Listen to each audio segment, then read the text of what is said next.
ব্যারাকপুর লোকসভা কেন্দ্রের বিজেপি প্রার্থী অর্জুন সিং এর সাংবাদিক সম্মেলন।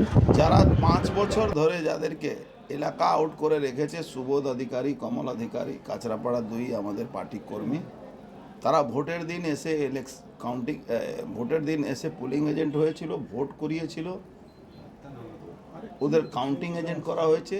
তারা কল্যাণীতে বাড়ি ভাড়া নিয়ে থাকে, তাদেরকে কল্যাণী থানা গয়েশপুর ফাঁড়িকে পাঠিয়ে অ্যারেস্ট করেছিল।